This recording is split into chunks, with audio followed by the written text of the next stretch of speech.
spicy entrance today. All right, what's up, kids? We're going through war in Korea right now, the Korean War. The Cold War, we go through two wars in particular. Um, and I guess there's going to be a phrasing. Obviously, it's not going to be on the regions this year because we're not taking it, but that usually shows up on the regions.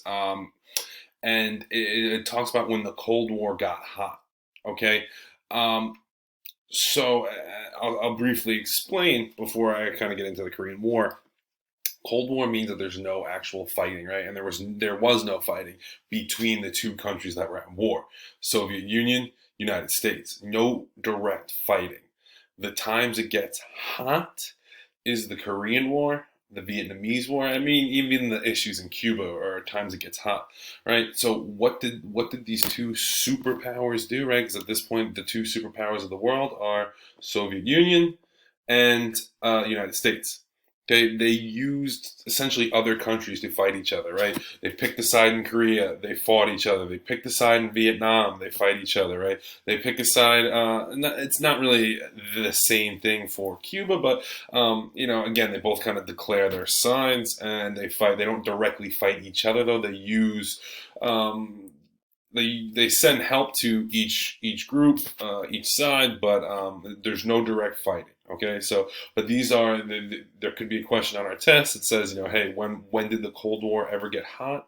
War in Korea, war in Vietnam. So we left off here last time, right? Korea was independent. We talked about Syngman Rhee and Kim Il Sung.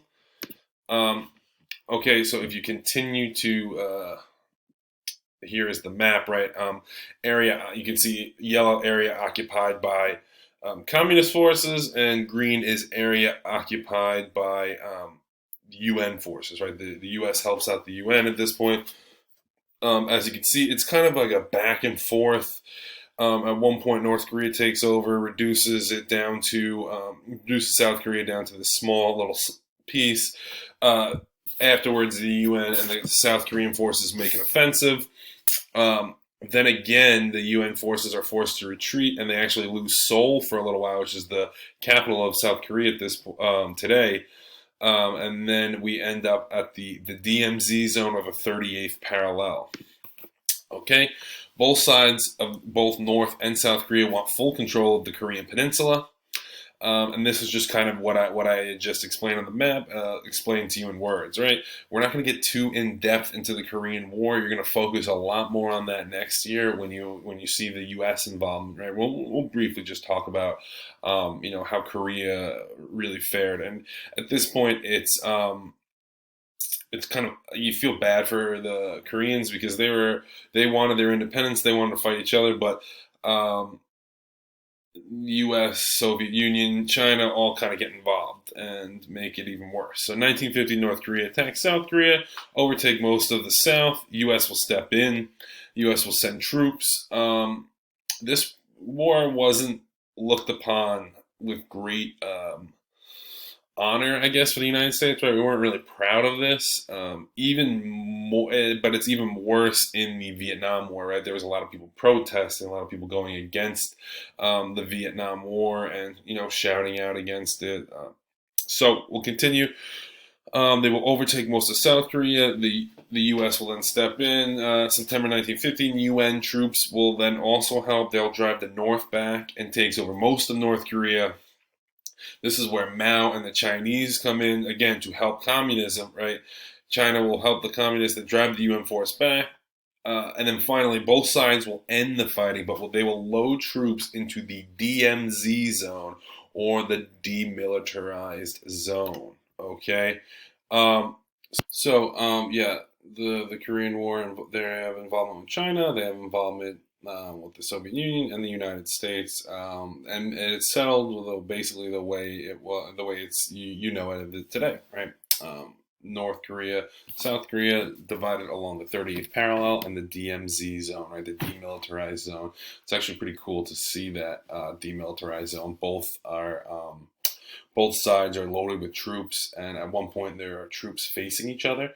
And it's even funny, the South Korean side usually tries to keep large, tall soldiers to try and, intimidate the North. So we will continue moving on. Vietnam after World War II. Right? Indochina is free from Japanese rule, but not from European rule. Remember, Japan had just taken over all of the Pacific Islands in Asia, but they took them over from the Western Europe. What happens? The Western Europe takes all their land back. The Vietnamese guerrillas, right? Remember, again, guerrillas are people that are using their environment to their advantage. They are doing a lot of like attacking and running. And that's really why the United States loses in the Vietnamese War. But we need to get through the history first. All right, so they will spark fighting throughout the country, right? Ho Chi Minh, who is a communist leader, will end up fighting for freedom from China, right? Minh was a communist and led the forces against France as well. Okay, so France, remember French Indochina, France has the control of Vietnam. Vietnam wins the first Indochina War. One of the most famous battles is the Battle of Dien Bien Phu. And that was a very, very bloody battle. And this should have been our warning sign for the United States as to not get involved with Vietnam, right? France leaves Vietnam, and Vietnam is now divided. Okay, North is communist, the South is not communist. If you wanted to guess who we're going to side with, obviously it's not going to be Ho Chi Minh in the North, right? We hate communism. So here is a picture of Vietnam, right? It's a coastal city right south of China, right? Along where all the other Southeast Asian countries are: Laos, Cambodia, Thailand, Myanmar. Okay, so here is Vietnam.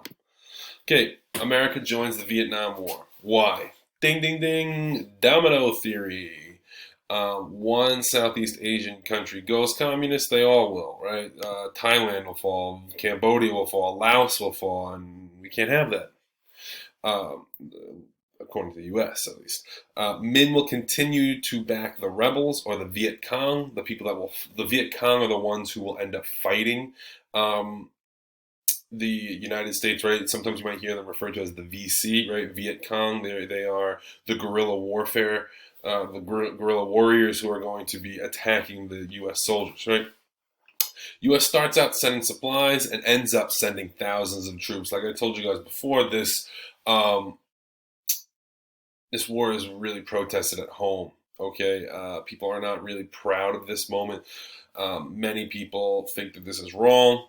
You'll actually see this is where you get some of the draft dodgers, right? People that tried to avoid the draft. One person famously who avoided the draft was Muhammad Ali, right? Claimed that it was against his religion, and I'm not here to argue whether that's right or wrong.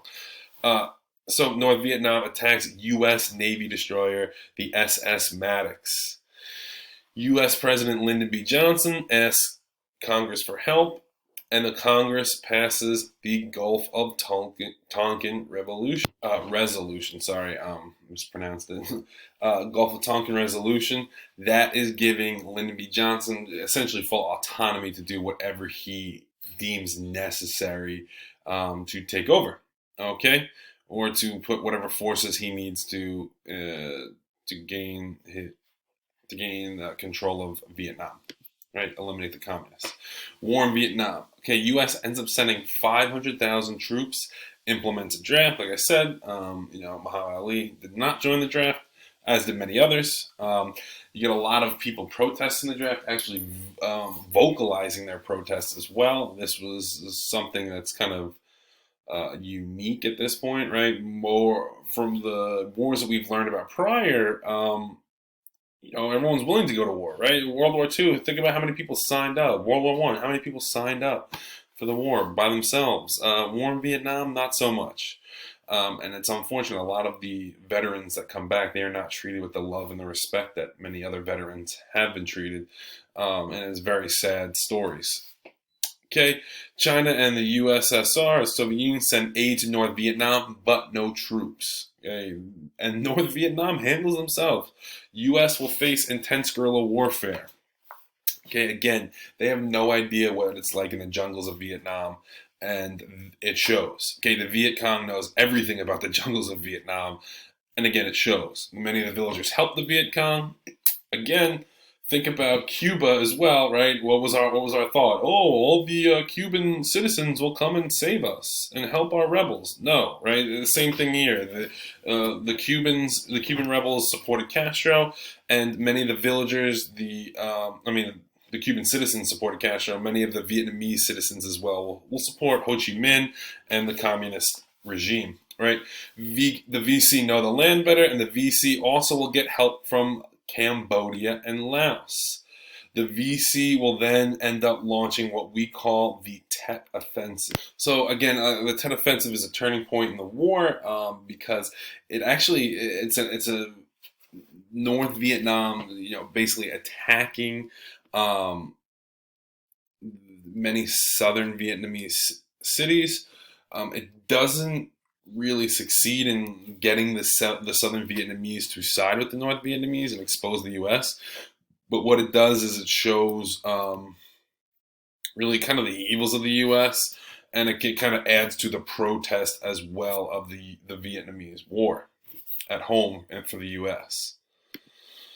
Okay, and then finally, at the end of the Vietnam War, many U.S. soldiers become POWs or go MIA, right? POW, prisoner of war, MIA, missing in action.